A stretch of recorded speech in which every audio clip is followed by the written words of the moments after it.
Welcome to episode number 87 of The Convergence, where temporal and spiritual combine, past, present, and future. This will be on the Doomsday Rule, Part 6. Doomsday Rule from Wikipedia is a day of the week that is sort of doomed to fall on the same one throughout the year. So in 2025, the Doomsday of the week is Friday, and on 12/12, Doomsday will be on Friday. So I'm going to explain this and tell some possible symbolisms and meanings of what this could mean.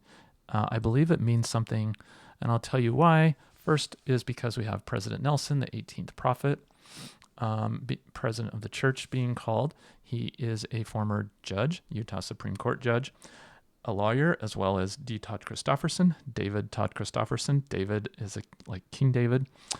So there's some signs here of judgment. You have two judges in the first presidency.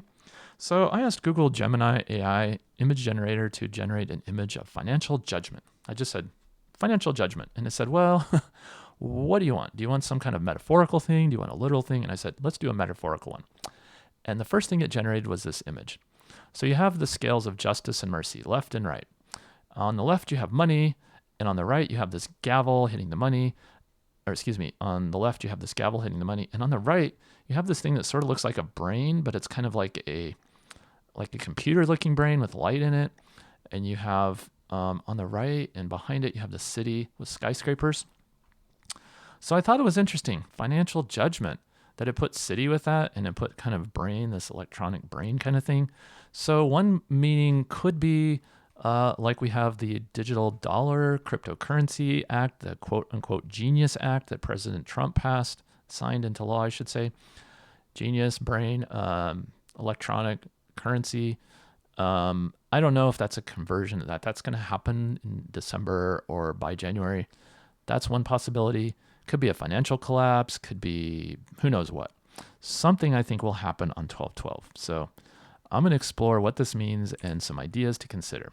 So first of all, going back to my prior video, 11/12/2025, the last penny was struck at the U.S. Mint in Philadelphia with Brandon Beach. And 11/18, they announced that on 12/11, they will auction off a final collector set of 232 sets of 3 pennies each. One from the Denver Mint, one from the Philadelphia Mint, and a 24-karat gold penny that's never been minted. It's 99.99% gold. And they're going to auction that off on 12/11, which is the day before the Doomsday, 12/12. So could this be some kind of financial or U.S. financial indicator? I don't know. But I will note another thing that's very interesting having to do with 12, 100 plus 12, 112 is the 112th anniversary of the Federal Reserve Act, which passed on December 23rd, 1913. You add 112 years and you get 1223, 2025, which will be the 112th anniversary.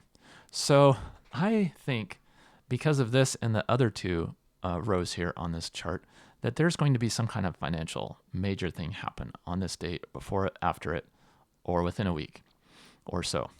So Joseph Smith's birthday, 12/23/1805. You add 220 years, you get this year. So it's the 220th birth date of Joseph Smith. It's the 112th anniversary of the Federal Reserve. And if Mount Kilauea volcano in Hawaii continues as it has over the past 11 plus months, if it continues until 12/23/2025, it will have been 1 year since it's had these regular eruptions. So one thing to consider is perhaps Mount Kilauea eruption, it started in earnest December 23rd, 2024. And they call them episodes, and they number the episodes. And so it's been having these regular episodic eruptions, and it began on 12/23, which was Joseph Smith's 219th birthday. If it continues till this year, it will be 1 year or 12 months in the 12th month. And the winter solstice is the 21st. So you have winter solstice 21st in the northern hemisphere. And then you have 2 days later, you have the 23rd of December having these dates. So I think this could mean something. So let's review the Doomsday Rule really quickly. This guy named John Conway was inventor of the Doomsday algorithm. So I'll tell you what happened. How I discovered this was Well, let me just read a little bit and then I'll tell you how I discovered it. But the Doomsday Rule or Doomsday Algorithm or Doomsday Method is an algorithm of determination of the day of the week for a given date. It provides a perpetual calendar because the Gregorian calendar moves in cycles of 400 years.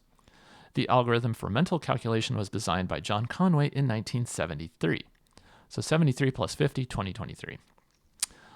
Drawing inspiration from Lewis Carroll's perpetual calendar algorithm, it takes advantage of each year having a certain day of the week upon which certain easy-to-remember dates, called doomsdays, fall. For example, the last day of February, April 4th, 4-4, June 6th, 6-6, August 8th, 8-8, October 10th, 10-10, and December 12th, 12-12, all occur on the same day of the year. So that's interesting. It's not 2-2, it's the last day of February, but then you have 4-4, 6-6, 8-8, 10-10, and 12-12. They all happen on the same day of the week. In 2025, that doomsday is Friday. So for it to be Sunday, you have to add 2 more days, Saturday and then Sunday. So 2026, it'll be Saturday. 2027, it will be Sunday. So that's another reason why I think Sunday in 2027 is significant. So it tells you the practice of how it did it. And then he says, the algorithm is simple enough that it can be computed mentally. Conway could usually give the correct answer in under 2 seconds. To improve his speed, he practiced his calendrical calculations on his computer, which was programmed to quiz him with random dates every time he logged in. So, interesting, the Gregorian calendar has 400 years, but in the solar cycle, there's 400 years, there's 4 years, and there's 100-year cycles. So it takes 365 days for the Earth to revolve around the sun, plus a little more. And it takes every 4 years, you have to add another day, because it's a little slower than that 365. And every 100 years, you have to do an adjustment to the calculation. And every 400 years, you also have to do an adjustment to the calculation. So you see a sign of 4, 100, and 400 in the way the Earth revolves around the sun. That is why those dates are significant, or those time periods are significant. We have 4 quarters of the Earth, 4 winds, 4 directions. You have election cycles in the US every 4 years. A lot of things happen in 4s. And here is some of the well-known dates. It's interesting to note that July 4th also always falls on the Doomsday, which is Independence Day in the US. Boxing Day also falls on Doomsday. Halloween and Valentine's Day in common years also fall on Doomsdays. Common years is non-leap years. So here's the table. You can refer to this if you want to know, but I don't want to go too much into that. But just to think about, 1212 could be a sign of judgment, doomsday. Could it mean some kind of financial thing? Big shift in the financial world in the US and by implication to the world. Not sure, but I think something big is going to happen on that date, and we will see. Thank you for watching, and I share that with you in the name of Jesus Christ. Amen.